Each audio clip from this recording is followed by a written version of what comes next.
Hi, everybody, and welcome back to In the Kitchen.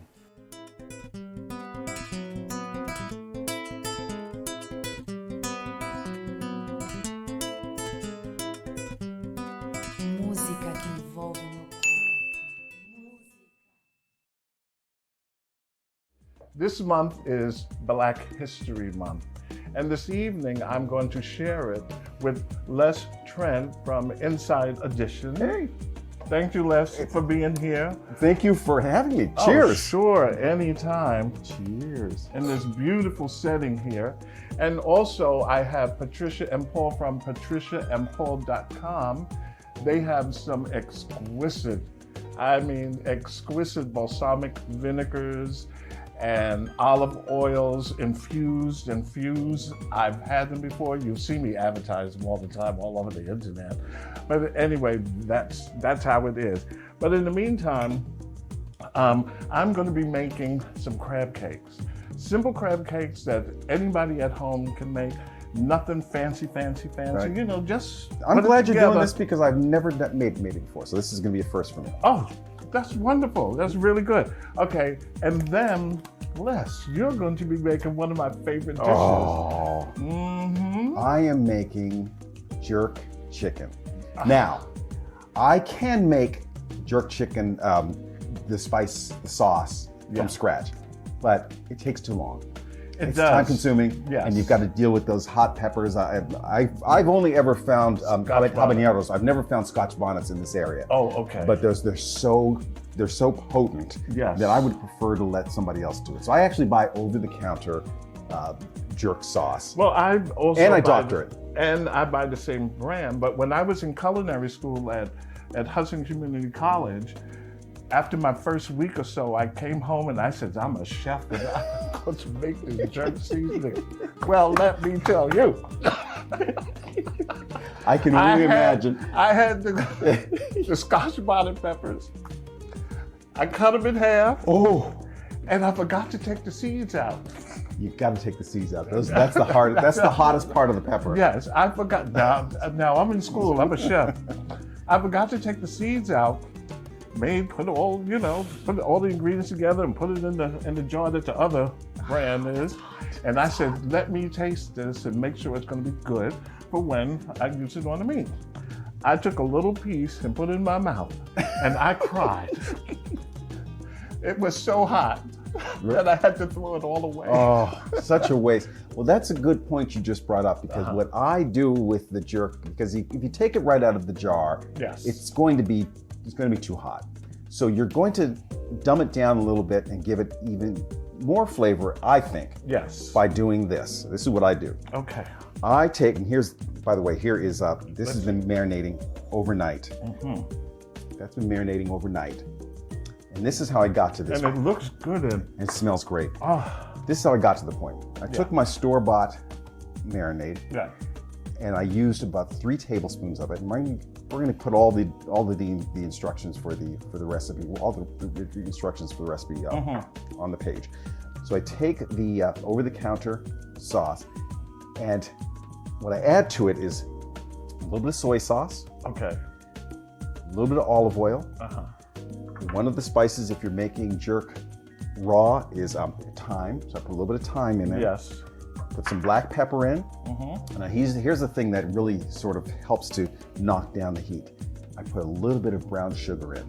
Oh, okay. And so the brown sugar also gives you that good sort of caramelized part of the chicken that you get when you once you cook it. Yes. Now, ideally, the ideal way to cook jerk chicken is on coal with some sort of smoke from some sort of wood. Yes. That is the ideal way to do it. For most of us here in the Northeast who have to cook in the kitchen in the wintertime, there are ways to sort of get that same sort of feel. Yes. Unfortunately, I'm not going to use any wood today. I've used wood before, but it's hard to use wood the way I'm going to do it today, because what I'm doing is I'm going to be doing it on a flat iron.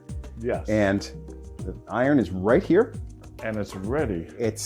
And what I'm going to do with the flat iron is I'm going to put it in the oven first. I'm going to get it nice. That's what you want. And hot. Yes, cast iron. Yes. And so I could do it one of two ways. I could put this whole thing in the oven and then put the chicken on it and turn it once, or I can start on the stovetop and I can cook one side. I'll probably cook the skin side on the stovetop first. Yes. Then turn it over and put this whole thing into the oven. Well, that's a good idea, because when this is hot, it's an advancement for cooking anything, whether it's burgers or what you're doing here. But what I did learn, I was watching a show one time, and the story that I was told, in the islands, there was a man, and I'm gonna make it real short because of time, because I'm a chatterbox. They was inside the shed, and they had all these pieces of wood going across. It was real big, say this big, but it was much bigger. And they had the chicken on top. Right. And they had it already seasoned. So someone said to him, "What are you doing?" And he went on the side because of the sticks. He says, "I'm jerking the chicken." So and that's where jerk chicken came from. Yes, because he was pulling the sticks and he was jerking the chicken. Wow. That's how I was told how it started. Yeah. So it's interesting. Whether it's true or not. Whether it's true or not. Yeah. So anyway, let's get back to how I got to this point. So I've taken all of the things I just told you. I add to the store-bought jerk sauce, which is the soy sauce, the olive oil, the thyme. I put a little pepper in it, some garlic cloves, and some scallions. Now, these are all ingredients that you would find in a traditional recipe for jerk sauce. Yeah. So what I do is I take all of that stuff and I put it into a little blender. Okay. And then that's the stuff that comes out of that blender is going to be your marinade for your chicken. You want it to sit at least overnight. Yes. So what I'm going to do when I do get started is I'm going to put this on the griddle, if you will. I'm going to sprinkle a little bit of salt and pepper and give it a little lime juice. I'm probably going to start skin side down to give it the nice grill marks. Yes. Then I'm going to turn it over and then I'm going to cook it. And believe it or not, it doesn't take a long time. Yeah. I mean, ideally, if you're doing it the traditional way, it would take longer than this. Yeah. But if I start this on the stovetop, skin down, turn it over, put in that oven at 425, 450 degrees, that could be done maybe before you finish your crab cakes. Okay. Well, that sounds good. We will be right back after this little break.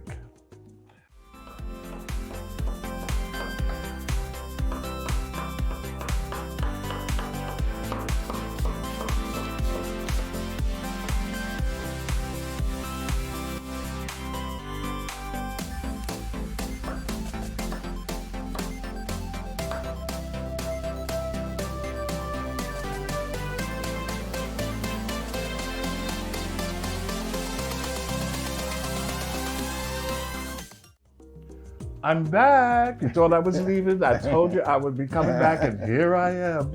Okay, well, let's talk a little bit about Black history and what it means not only to us here this evening, but to other people, and how do people look at Black history now.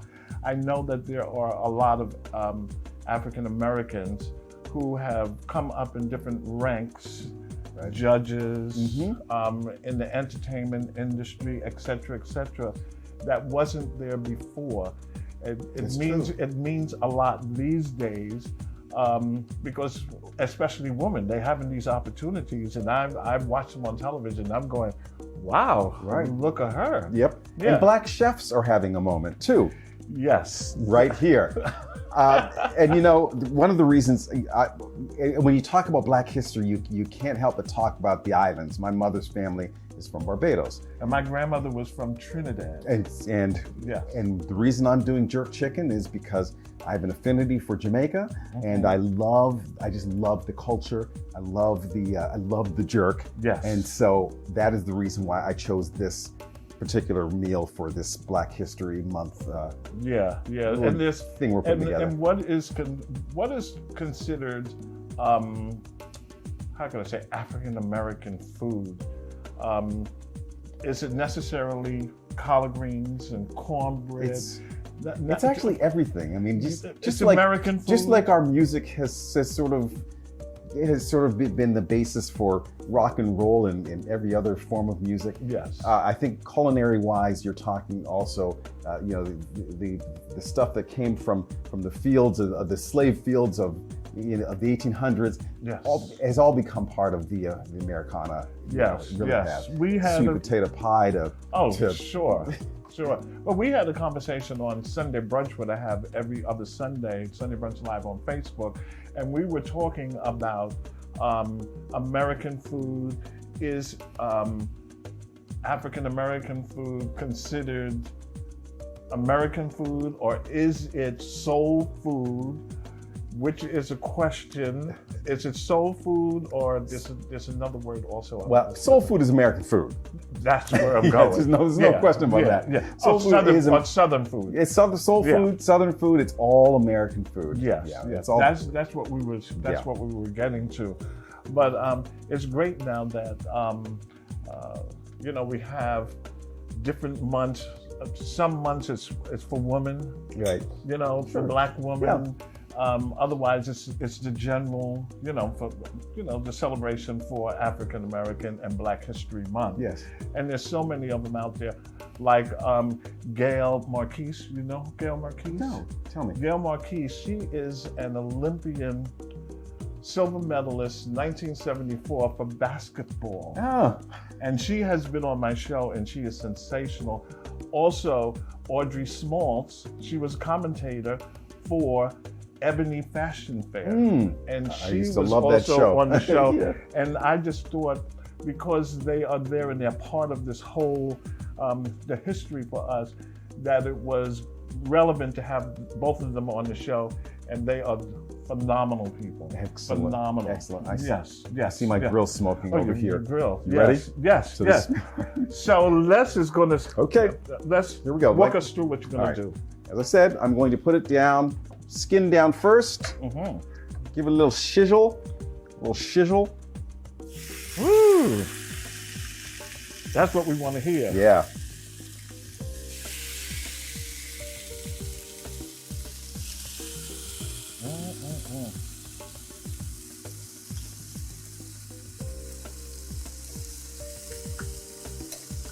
Now, I have chosen to use thighs and legs because I find these are the best cuts. Oh yeah, for jerk. Yeah. They really are. Because if you use the breast, it's going to cook in no time. Yeah.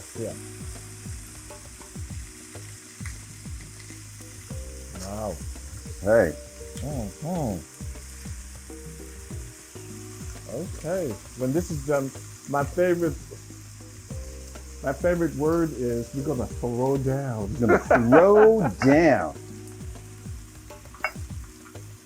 Wow. Okay. So now what we're gonna do is I'm obviously not gonna waste any of that beautiful jerk seasoning right there. No.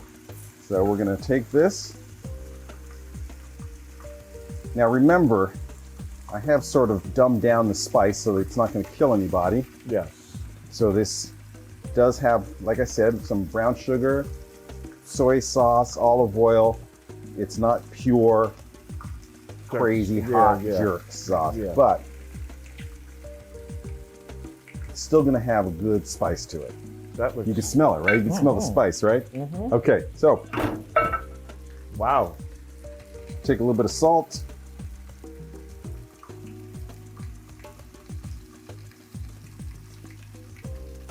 Now, how long would that take? A little pepper. I'm sorry? How long? How long will this take? Uh-oh, watch it. It's spicy. It'll choke you. It got me. It'll choke you. But it's okay. A little pepper. How long does that This take? will take probably maybe a half an hour. About half an Half an hour in the oven. We're gonna do a little squeeze of lime. Ooh. I'm gonna turn it up just a tad.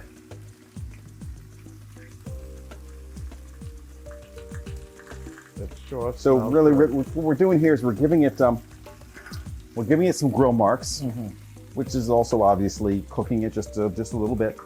We're gonna turn it over. We're gonna stick it right in the oven.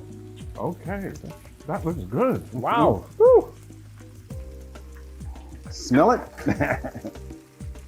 It went right through my nostrils. Yep, that's what it does. That That they does should not. have smell-o-vision. Yeah, that's no joke. Yeah. It's sort of like what happened when you first made jerk. The first Yes. time you tried it. Yes. It went right Uh-huh. through me. Yeah. Yeah. So in the meantime, while that's doing that, I am going to make us some crab cakes. I love some crab cakes. Can you do me a favor? Can you give me a little waste bowl? Or Sure. something? I'm always, if you watch my show, I always forget something. Never fails. Okay. Ooh, that is smelling Check the good. chicken here. Yeah.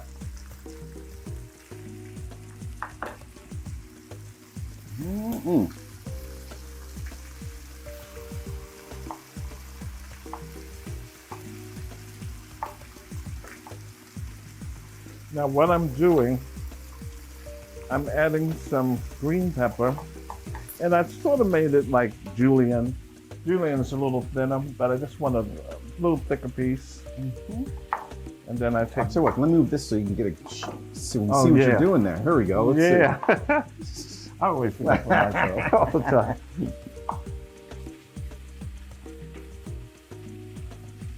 There's nothing more impressive than watching a chef cut up vegetables. I'm like, wow. But you know what?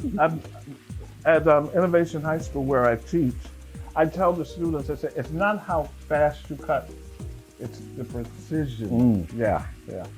Because some chefs, they can cut and they are a mile a minute.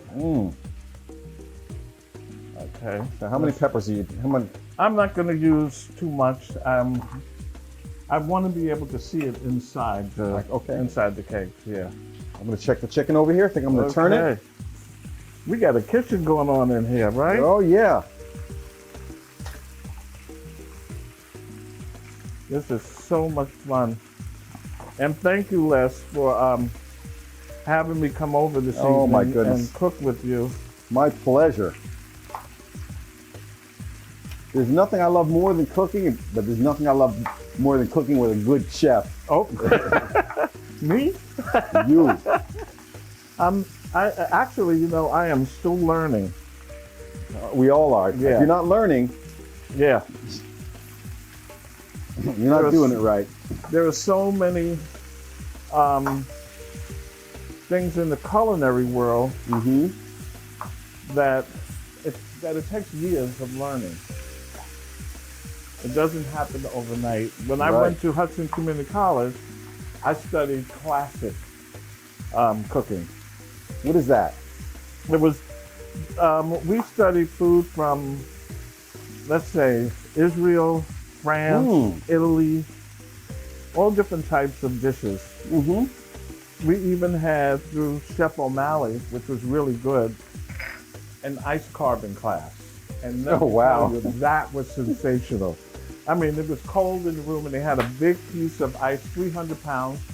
And then we had a cutout of what we wanted to do. I was doing a dolphin and it was up against the ice. And then you had this thing that, like they have in the dentist, right? And it's going bzzz, and you and you're cutting it out. But it was really nice. It was a lot of fun. Culinary school was great. I met a lot of wonderful people, which was nice, you know. And at Innovation Charter High School, Chef Geraldo was the one who asked me to come and teach there. And those kids are very young. They're high school, but they want to learn, and that's the most important thing. And I enjoy being there. And you know what? And that's when they're going to figure out, is this something I would like to do for a living? Yes, yes, definitely. Okay, so. Okay, now I'm going to put this in the oven. Woo! And while he's doing that, I am mixing up the crab meat. Now this is just regular crab meat. Sometimes you might be able to get the claws, you know, the chunky pieces of crab. But if you can't get it, this will work just as good. Oh, that looks good. God, that looks Adding good. a little bit of regular breadcrumbs. Okay. I'm going to put this in the oven. I'm sorry, just go 1 ahead. second. Wow, look at that. Woo! You need some help there? Nope. First thing I'm going to do though is I'm going to get rid of some of this oil. And I'm going to add, this is 2 eggs, but I'm adding 1 egg and a half approximately. I'll mix this a little bit. Now I'm going to add some mayonnaise. About 1/4 cup. Squeeze bottle these days. Okay. Come on, that's just about good. Then I want to have just a little heat. We have some cayenne pepper. Okay. Little cayenne, little heat. Some fish seasoning. This is good. Not too much.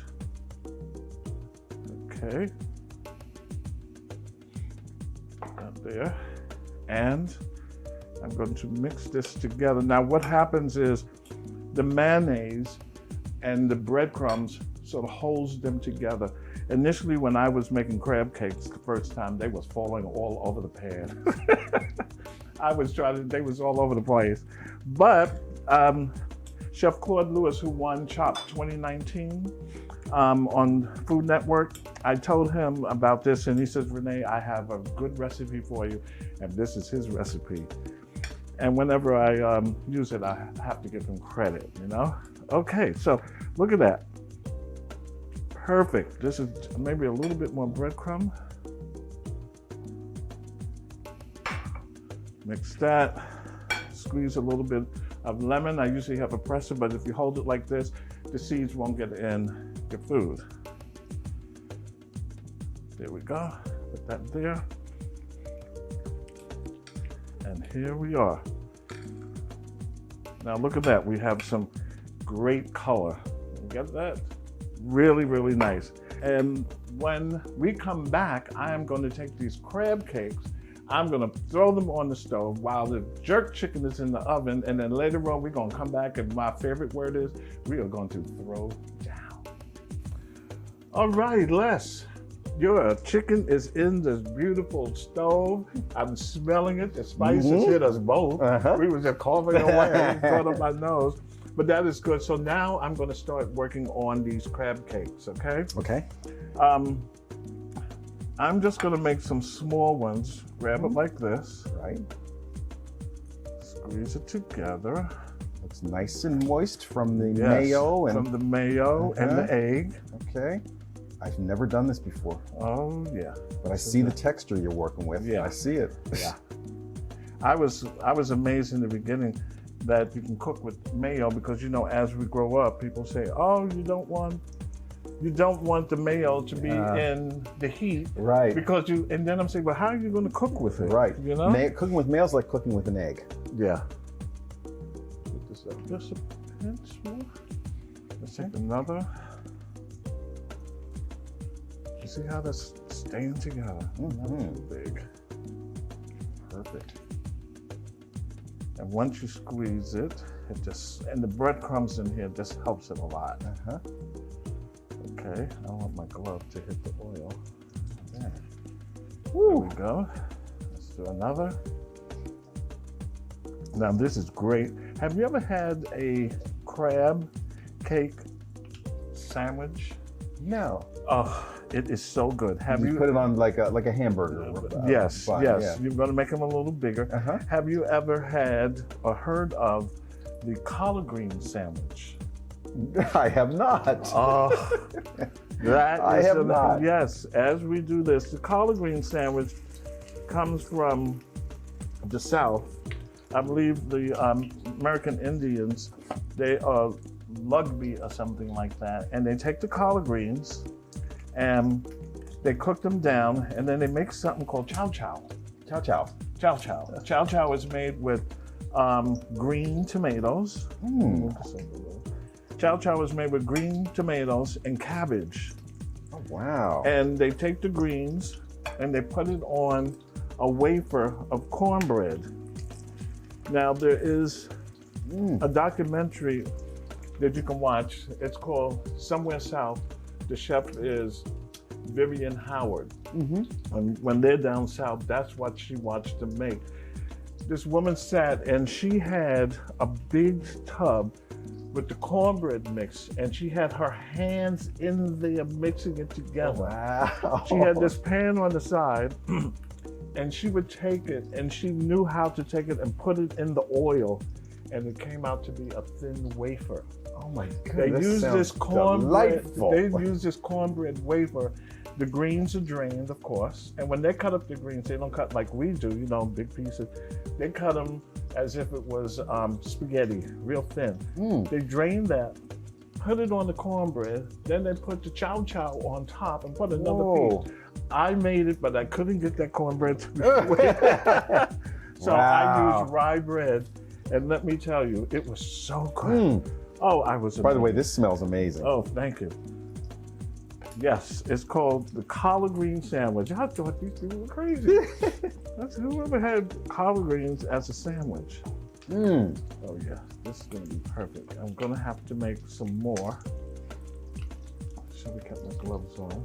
How many of us are eating tonight? About 2, 10, 4, 6. Okay. Just need a couple more. Just a couple more. So what I'm doing, I'm letting these get nice and brown. Notice that the flame is not up very, very high. It's just moderately up. And then all I have to do is just turn it. Oh yes, I can see it's getting there. Now get a little crisp. Yeah, so that's part of the history that I learned, you know, from down south. There's another show. It's called. There's another show. It'll come to me, and it's also regarding African American cooking. High on the Hog. High on the Hog. I love the name of that. You haven't seen I know that? you're going there. Oh my goodness. High on the Hog. High on the Hog. Love the sound of. Oh my goodness. High on the That Hog. looks beautiful. High on the Hog. You have to see. It's, I think, 4 parts. And this chef, she made what she calls burnt beet cornbread. Burnt beet cornbread. Burnt that is beet. Cornbread with beets, right? Yeah. I'm gonna have to turn this fan on. I think. Okay. Yeah, I see. We got some smoke Is going. that your chicken You're down smoking. there?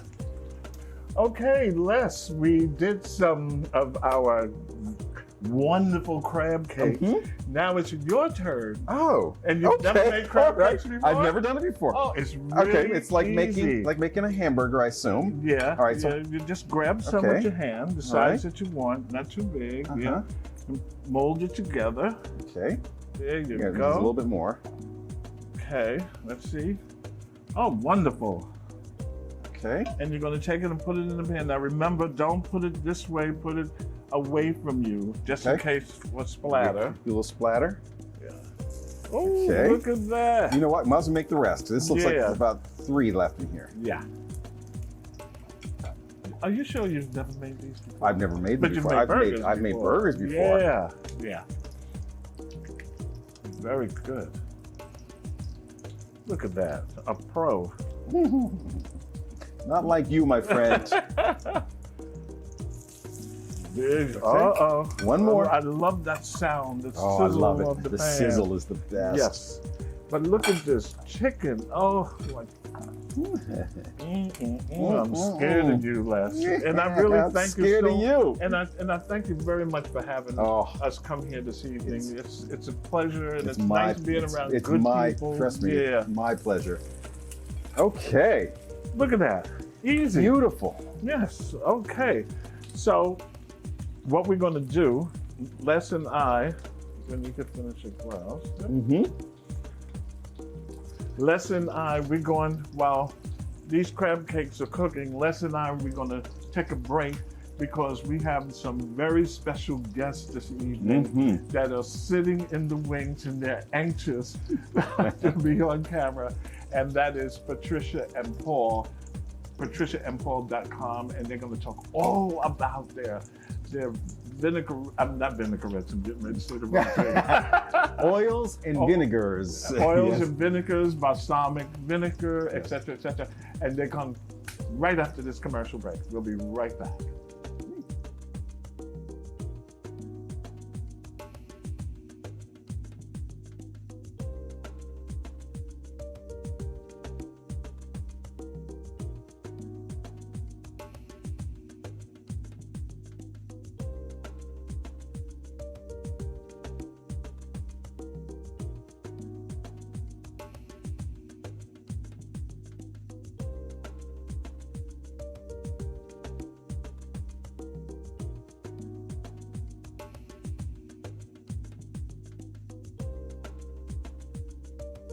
Hi everybody, we are back. Oh, we started off talking about Black History Month.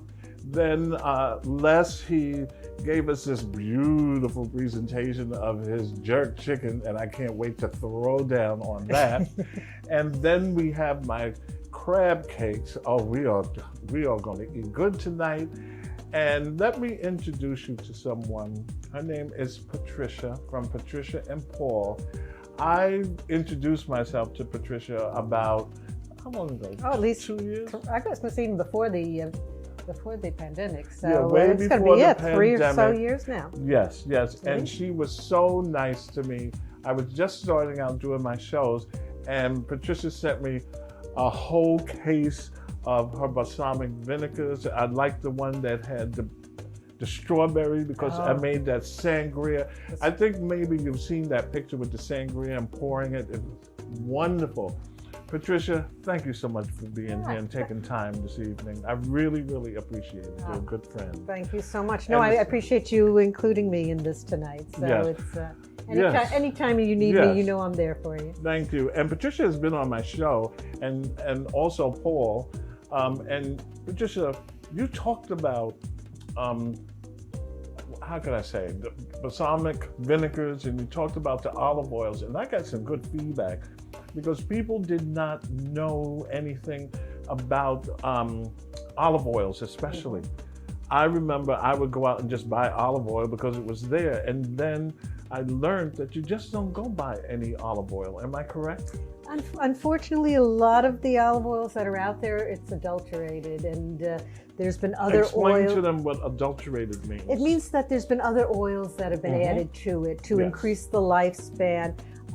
Unfortunately, that also reduces the smoke point. So a lot of myths about you can't cook with good olive oil. It's really not true. 100% extra virgin olive oil has a smoke point of 400 degrees. And a lot of people, when they think oils and balsamics, they think salads. Yes. And, that's why I love coming on your show. And we do a lot of events in our store. We're located in Westfield, New Jersey. Yes, you are. And we have another store in Summit, New Jersey. And I love having folks in for events because this way we can show them all the good things that you can do with a good olive oil and balsamic. It is so true. And people say olive oil is very expensive. Believe it or not, if I fry chicken, I use olive oil. I found that the canola and the vegetable, it's thick. It coats my stomach, and then at night I'm saying, oh, I don't feel too good. You're paying for it that night. Yeah. But I found that the olive oils, and I read the label, and it is true also, right? That olive oil should be in a dark bottle. Yes, air, heat, and light is what kills olive oil. So you want it in a dark bottle. I know it looks beautiful sitting next to the stove, but that going up and down with the heat is what's going to kill the olive oil. So a cool, dark place, a pantry in the kitchen, that's all you need. Olive oil does not need to be refrigerated once you open it. Just keep it in the pantry. That was one question I was going to ask you at one time, because I opened up the olive oil and I said, now, does this go in the refrigerator or not? No, But again, because 100% extra virgin olive oil is actually going to freeze, so it's going to coagulate on you. So if by accident you do put it in the refrigerator, just take it out, let it get back to room temperature, and you're good. Years ago, I did that, and it was another brand. And when I looked at the olive oil on the door in the refrigerator, it was cloudy. Is that what's... That's what was happening, yes. Because we do a lot of farmers markets and things, and as the season gets late, a lot of, when we're outdoors, with the olive oil will start to coagulate and freeze up on you. So that's what But you just keep it at is. room temperature. It's not going to ruin the quality or anything. The other thing is olive oil, unlike the wine that you're drinking that gets better with age, olive oil starts to deteriorate. What is the shelf life? Say, for instance, I received one of your olive oils, or balsamic. What's the shelf life? Okay, so the shelf life from the time of crush is 2 years. But that's in a solid tank like the ones I have in our store. In a bottle that you're opening and closing, I usually say 4 to 6 months. 4 to 6 months. And you'll know if it's gone because it's a rancid smell. So you'll be able to definitely know when olive oil. Or taste. And you'll definitely taste it. That it's gone. I had, when I first started my show, someone sent me some olive oils. And after a while, I tasted it and I said, oh, this does not, But that's the funny part. When I first opened, people would taste the olive oil and say, oh, this must be rancid, because they felt that peppery feeling in the back of the throat. And you're not going to find that in some of the other store-bought olive oil because it's cut with other things. But that peppery feeling in the back of your throat helps you to know that's the real thing. That's the antioxidants, the phenols. That's all the good part of what you want to taste. And so we have mild, medium, and robust ones in our store, and that just is more of that peppery feeling. What about, we hear about olive oil blends. Right. It's so funny because Paul saw it was at Costco, and it was in a big clear plastic tank, again, in a container. You don't want clear, and you don't want plastic. So you definitely want it to be in a glass or metal, something that's going to keep the air out. But the blend, it said light olive oil. So like I'm thinking some people might think, oh, maybe it's going to be less calories for me. I'm watching my weight. So, but it actually, what it was light on was olive oil. It was only 15%. When you started to read down the ingredients, it was only 15% extra virgin olive oil. And the rest? And the rest said refined oil. And what refined oil is, it's been cooked up. And so once it's been cooked up like they do, that has taken any of the flavor, any of the nutrients, any of that out of it. Because it's cooked up. So you really, that's the important thing. You want to know your source. Thomas Mueller, who's one of the leading authorities on olive oil, he's got a book called Extra Virginity. And in the book, he lists in the back where to get good olive oil. And he lists my importer. And that was extremely important to me. As you know, my degrees are in nutrition. Right. And so I've got folks who come in and they're taking a tablespoon to help their joints, to help their cholesterol. It doesn't, if I were to do that, I've heard of that. So if I were to take Paul does it every morning. A spoonful of olive oil, I'm thinking it's going to be like, You know what? Just again, it's a spoonful, so you're not guzzling. Yeah. But you just take a little bit, and a lot of people find it medicinal. Yeah. But again, if you're not knowing your source and you're not sure that it's going to be 100% extra virgin olive oil, that it's also within that 2-year time period. You're not getting the benefits of the olives. Oh, I see. I told you when you was on the show, I said, this is really interesting because we take some people, including myself before, we take the olive oil for granted.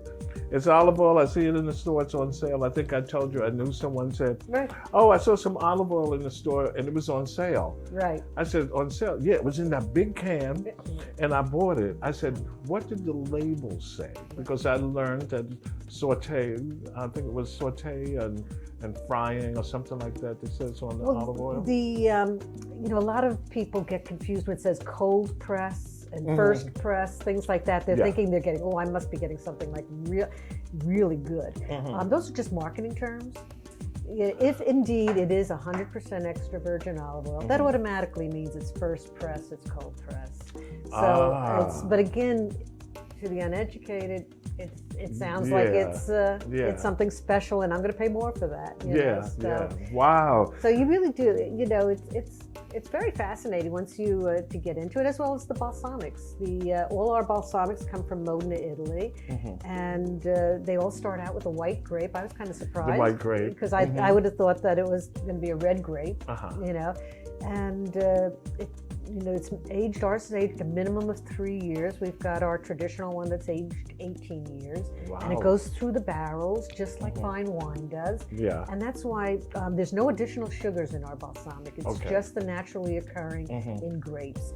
So you can actually sip it. Does it go through the stainless steel like some wines is barrel and it some goes through the different barrels. Oak, I should say oak. It's exactly what it does. Steel. It goes through all the different woods, and so it's exactly what happens. And wow. that's what's giving it that rich flavor and that thickness and that sweetness. It's just the fermentation. Yeah. So there's no additional sugars added, and that's why you can actually sip our balsamics. When I first opened again, I would say, "Oh, just sip it," and people are thinking it's going to be like pure vinegar, and it'll be very acidic, but it's not going to be. I told you before when you was on my show that you can teach a class. So what do you have for us this evening? Well, you have come up with this wonder, and I've been dying to try. You have been talking about this for a while, Chef Rene Hewitt's tomato jam, and I've been wanting to try this for so long. So we figured we'll just do a nice crostini with some nice cream cheese. Okay. And I cooked, I didn't cook, I toasted these this morning so that, just to save time for tonight. And so I figured we'd just do a little cream cheese, and then I'm dying, like I said, to try this. So you want to tell us a little about this? Yes. What happened was about a year ago, I said, let me try jarring sauce, tomato sauce. And I did it, and I liked it. To make a long story short, I said, okay, this is going to work out. And then one day, I noticed that online that somebody was jarring and they were doing the tomato jam. And I said, let me try it. So I tried it. I liked it. It's something about jarring tomato jam, making the tomato jam that I really like. I might get up late as I normally do. And I might be a little sleepy, but I will get up and make that jam. So the first one was just the regular tomato jam, and then I said, let me sweeten it up a little bit, and I added the chipotle. One of my other... It gives a nice little smoky flavor to that. It's smoky, and it's a little kick to it. Okay. One of my other sponsors... I'm a wimp, so I'm a little nervous, but this is mild. We picked the mild one for us to try tonight. One of my other sponsors, R.L. Schreiber, they sent me a little container of chipotle peppers, and it's dark, and it looks like, it's so thick, it looks like tar. So I used that with this, with the tomato. So we'll see this evening, and I'll get your feedback on it, because it's not really out there yet. Some people. Well, you better get going, because if I'm liking this tonight, I'm going to be ordering some for the store. So you better you better gear up. That so looks good. We're going to do a little this. Yes, the color is great, and we're just going to do a little this. And and I try to have little chunks of the tomato in it. It has I love the texture. That's absolutely beautiful. Yeah, it has a little sweetness to it. The richness of it comes from the chipotle. Okay, and then also what I brought. Yeah. I brought this just to be a little fancy. Okay. A little fancy. I thought this would be nice. It's actually balsamic pearls. Show that to the camera. I've never seen this So before. as you can see, it actually, kind of looks a little like caviar. It does. But it's balsamic pearls, and what's nice about it, they're a little, obviously a little pricey, But what's nice about it, I think it just adds a nice little presentation when you, and if you didn't want to, have the cost of the balsamic pearls, just drizzling it with some of our balsamic would be equally as nice. But I thought tonight, since we were going to be trying your well, if you had a little dinner party and you had this sitting out on the counter, somebody's going to look at it and say, oh, caviar. But not realizing it's the balsamic pearls. Balsamic pearls. That looks fascinating. So, and so I love having, I love doing charcuterie boards. I love doing quick and easy appetizers. And this, again, is one, if you're working all day and you're trying to have a party, this is a nice, easy crostini it looks fantastic. Look at that. So I don't know if you want to try it now or you want to have it a little bit with everybody else. Yes, I think I'll have a little bit because they're going to say Rene and Patricia is over there eating everything up. They're going to be jealous that we're getting it. Yes, yes. Yes. Okay, so we could wait for everybody else. Yes. Okay. Well, Patricia, I really want to thank you so much once again for taking the time and, expanding your knowledge to us who don't understand about balsamic vinegars and olive oils, et cetera, et cetera. I really, really appreciate you being here. Oh, thank you. We love entertaining. Paul has a large family. We love entertaining. And we love the olive oil, and that's one of the things I love is sharing that knowledge with everybody. And that's part of what I think is my responsibility when folks come into the store is that we had talked about fused and infused, and look, the next segment, the next time we get together, we'll talk about all the different kinds of olive oils. Oh, that'll be wonderful. Probably at your store. You're always welcome. Yes, and I really want to thank you for being here, and also to Les. He's in the wings. Is he not the best? We have to thank him for opening up his home for us to be here this evening. And his lovely wife Gwen. We appreciate yes, that. and Gwen also. Of course, we can't forget Gwen. Hi, Gwen. Okay, we will be right back after this commercial break.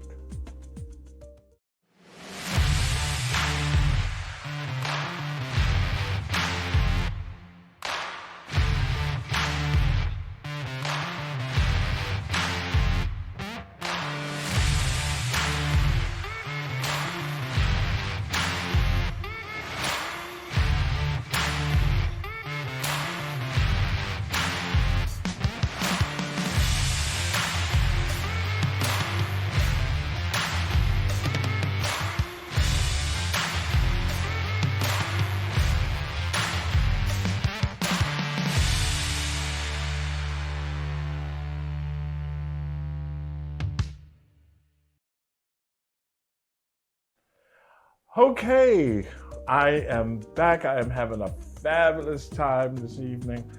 We started off, like I said before, with jerk chicken. We have the crab cakes. Absolutely. And I would like to introduce you to the other half of Patricia and Paul. Is Paul. Paul, thank you so much for being here this evening. Chef Rene, thank you for having us here. Yes, Appreciate yes. it. I think we've spoken. The first time was on Zoom. Yes. When I first was introducing you. So now in the live. Here we are. Yes. Paul, once again, thank you. Tell us a little bit, something else about the business between you and Patricia. We've been doing the business for almost 10 years now. We started in 2013. It was funny because when Patricia came up with the idea of doing the olive oil and balsamic, she was working for FedEx at the time. She was regional manager for the entire Northeast, so she had 100, 200 stores or whatever. Wow, that's a lot. And that was a lot of traveling, so it was a lot of time away from myself and the home and everything. So she was looking for something else to do. So one day we were actually we were down, I believe, in New Hope, and we were walking around, and somebody shoved a postcard in her hand for an olive oil and balsamic store. We're looking, going, an olive oil and balsamic store is like olive oil, you buy it in the ShopRite, not a big deal, right? So, but at the end of the day, we went to the store, and she walked in, and she's like, "This is what I want to do." Really? And yes, it was almost like this feeling came over, and I'm a foodie, so I love to cook, I love to eat. That's why I'm so happy to be here with you tonight. And I was like, cool, let's do it. So we came up with a plan the end of September, and by next April, we were actually open. So Wow. it was like that fast because Patty's very good with what she does. She's got her master's degree in nutrition. She went to NYU, so she's a very smart gal. Wow, and I'm so happy to have both of you here. Thank you very much, Patricia. She's sitting over there. She's in the wings still. She's in the wings. So, what are you doing this evening? So what are you going to prepare for us? One of my I guess hobbies. I love to make cocktails. Okay, And that's what I need for my show, cocktails. Absolutely. Oh my goodness, I would love to have that Absolutely. as some of the fill-ins, because sometimes I do have an episode, a segment where I have guests, and then we need a little bit more. Okay. And someone to come on and do cocktails, I think it's really, really nice, because then, especially if it's pairing. Oh, absolutely. Yeah, so I'm always looking for something different to do with the balsamics and stuff, because it's like I always tell people when I'm in the store or if I'm at one of the farmers markets or one of our off-site events, what I always love to do is like once you get something in the house, it's like, well, what else can I do with this? Yeah. So the different oils and then the different balsamics. And one of the things we love to do with balsamics is actually just mix it with club soda. So you mix it with club soda and you get a very low calorie soda that's all natural. So there's only 15 calories per 10 milliliters. And it's just a nice, very good flavor. There's nothing artificial in it. There's nothing to make you a little loopy. But then I also tell people, well, you can always mix it with gin and vodka too. Okay. When I got the sangria recipe, yeah. That was great. And I told people, I said balsamic vinegar is in it, and I think also what was the alcohol? Brandy. Brandy, yep. Brandy was in that recipe. Brandy, sangria wine, and the strawberry balsamic. Yes. A couple oranges in and stuff. Put that over ice. Yeah, they was like, balsamic vinegar. You drinking that? Yeah. I said, you have to taste it. It's really good.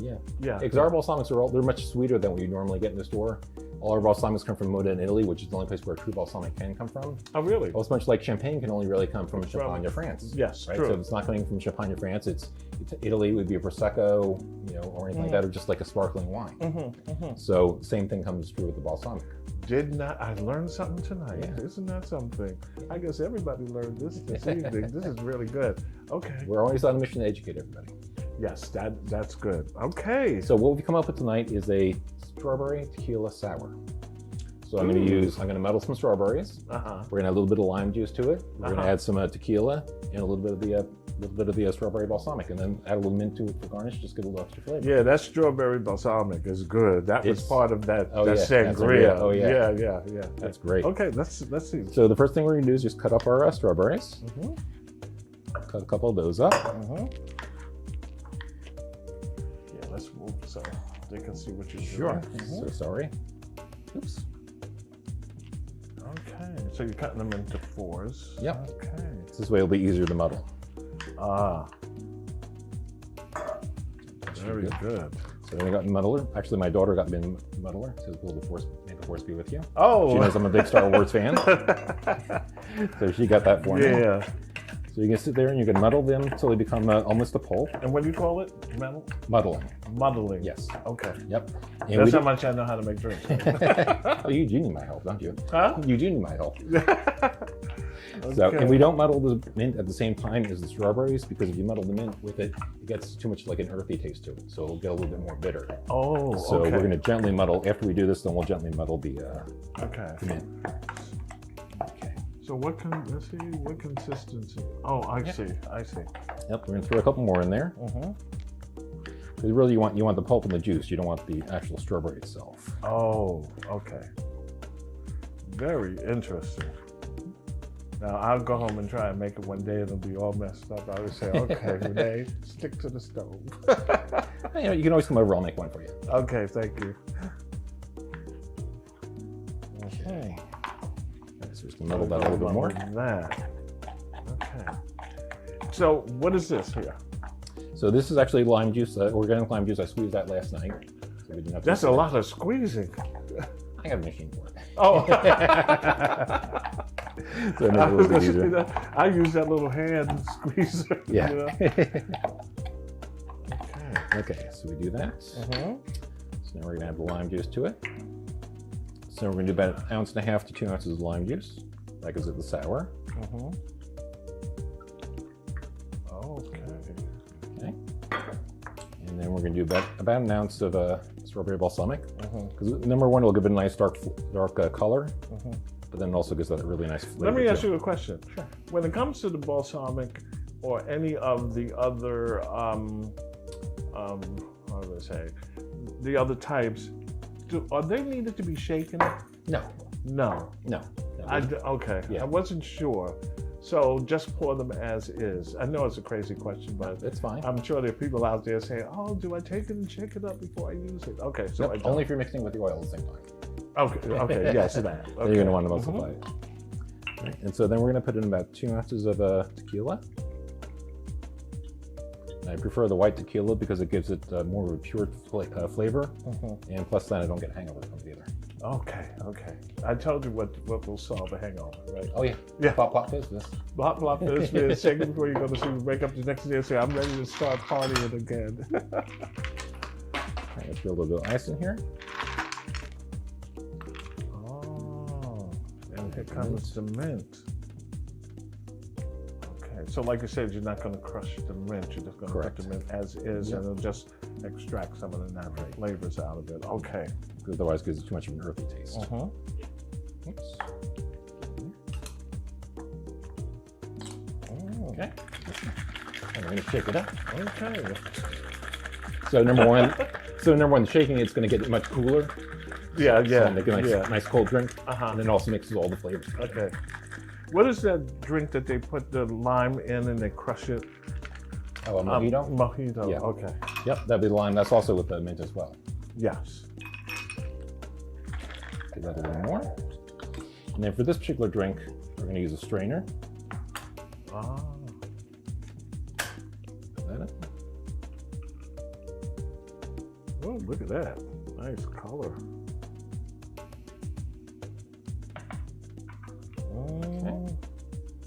Do I have any flop, flop, fizz, fizz? I hope so. And that's for you, sir. Uh-oh. Here I go. And to everybody else out there, I hope you enjoy. Okay. Cheers, my friend. Thank you.